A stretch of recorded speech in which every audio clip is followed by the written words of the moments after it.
আসল কথা তৃণমূলের মদতেই তো সব কিছু হচ্ছে আমাদের রাজ্যে। এই ঘটনাটা তো কালকের ঘটনা নয়, অনেক দিন ধরেই ঘটছে। আমরা তো অবাক হয়ে যাচ্ছি। আমাদের রাজ্যের মন্ত্রী মানস ভূঁইয়া গতকাল যে ধরনের একটা মন্তব্য তিনি করলেন, ভয়ঙ্কর বক্তব্য। তিনি বললেন এটা একটা ছোট্ট ঘটনা, আর পায়েলগাঁয়ে জঙ্গিদের ধরতে পারে না যারা, তারা একটা ছোট্ট ঘটনা নিয়ে এই ধরনের বাড়াবাড়ি করছে। এটা ছোট্ট ঘটনা। আমাদের রাজ্যে মহিলাদের কোনো নিরাপত্তা আছে? আমার মনে পড়ে মমতা ব্যানার্জি যখন প্রথম ক্ষমতা এসেছিল 3 মাস পরে এরকম একটা রেপ হয়েছিল, তখন তিনি বলেছিলেন এটা বিরোধীদের চক্রান্ত, এটা একটা ছোট্ট ঘটনা, সরকারকে মেলাইন করা হচ্ছে। ফলে এদের মদতেই এই ঘটনা ঘটছে। আজকে ইউনিয়নগুলিতে কোনো নির্বাচন হচ্ছে না, একাধিপত্র ছাত্র ইউনিয়নের নেতারা তৃণমূলের, তারা কলেজের ভেতরে এই সমস্ত করে বেড়াচ্ছে।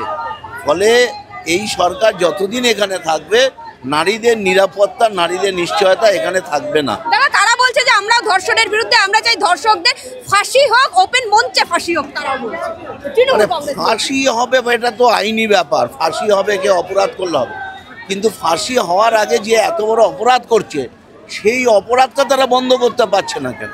এটা কখনো হতে পারে না। কোনো রাজ্যে এইভাবে ধারাবাহিকভাবে এরকম রেপ হচ্ছে, নারী শ্লীলতাহানি হচ্ছে, বলাৎকার হচ্ছে, পরপর ঘটনা। এবং আরো অভিযোগ চলছে যে অপরাজিতা যে বিল, সেটা নাকি আপনারা প্রধান বিরোধী হিসেবে বিধানসভায় নাকি আপনারা সই দিচ্ছেন। আপনাদের সই দিতে এত অসুবিধা কোথায়? সমর্থন করতে এত অসুবিধা কোথায়? তৃণমূল কংগ্রেস অভিযোগ করছে। দেখুন, সরকারের যদি ইচ্ছা থাকে না, সরকার সব কিছু পায়। বিরোধীদের ঘাড়ের দায় চাপিয়ে দিয়ে নিজের নিস্তার পাওয়া যাবে না। এরা যা অপরাধ করছে, এই অপরাধের কোনো ক্ষমা নেই।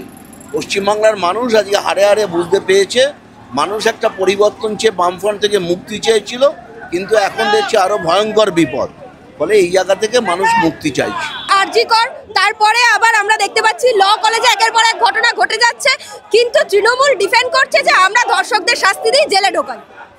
দেখুন, এখনো পর্যন্ত অশোক দেবের বিরুদ্ধে ব্যবস্থা হয়েছে কি কিছু? গভর্নিং বডিটা ভেঙেছেন, তারাই আবার নাকি সাসপেন্ড করছে। তাদেরকেই আগে সাসপেন্ড করা উচিত, তারাই নাকি সাসপেন্ড করছে। প্রিন্সিপাল নেই কেন? ভাইস প্রিন্সিপাল যিনি আছেন, তাকে কেন সাসপেন্ড করা হবে না? আমি যখন বাড়ির মেয়েকে পাঠাই, তখন কার কাস্টাডিয়ান হয়? College school authority. আপনি রেসপন্সিবিলিটি নিয়ে সেটা পালন করতে পারেননি, আপনাকে সাসপেন্ড করা উচিত। আপনি পদে বসে আছেন, এডুকেশন মিনিস্টারকে শোকজ করা উচিত, ওনার এগেনস্টে অ্যাকশন নেওয়া উচিত।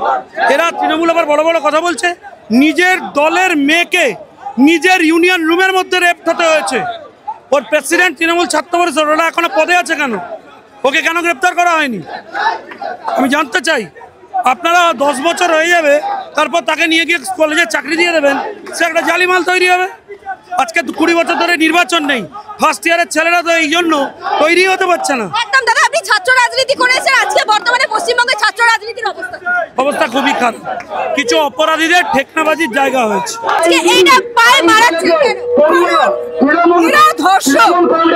আমাদের পশ্চিমবাংলার মহিলাদের কোনো সুরক্ষা নেই, সেই কারণে এদের পায়ের তলায় আমরা এদের কোনোদিনও উঠতে পারবে না।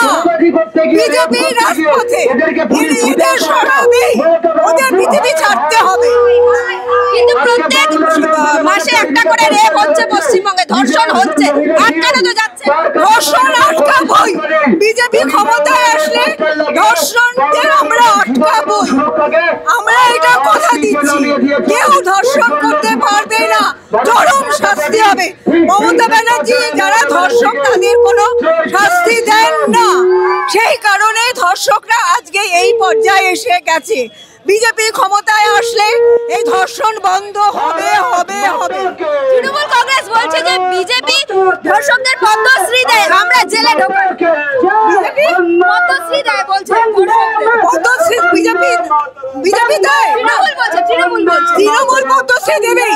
যত চোর, ডাকাত, গুন্ডা, ধর্ষক সব একই ছাতার তলায়, মমতার ছাতার তলায়। সুতরাং মমতা তাদের পদ্মশ্রী দেবে দেবে দেবে, কিন্তু পশ্চিমবাংলার মানুষ এখন আর সহ্য করবে না। 15টা বছর ধরে আমরা এই অন্যায় অত্যাচার সহ্য করে যাচ্ছি, আর করব না। ধর্ষণ কি সব লক্ষ্মীর ভান্ডার এই যে এইসব সব ছাপিয়ে যাচ্ছে? তার বেশি তো হয়ে যাচ্ছে। প্রতিদিন 2 দিন পর পর ধর্ষক হচ্ছে, 2 দিন 3 দিন পর পর ধর্ষক হচ্ছে। কিন্তু কেন হবে? পশ্চিমবঙ্গে মেয়েরা সুরক্ষিত নয়, কোনো মহিলা সুরক্ষিত নয়। সুতরাং এর প্রতিবাদ আমরা করছি, করব যতক্ষণ না মমতা পদত্যাগ করছে। আমি এটাই বলতে চাই জনসাধারণের উদ্দেশ্যে যে শুধু ভারতীয় জনতা পার্টি বলছে বা এই পার্টি ও পার্টি, কোনো পার্টি না, মহিলারা এগিয়ে আসুন, এর বিচার চান।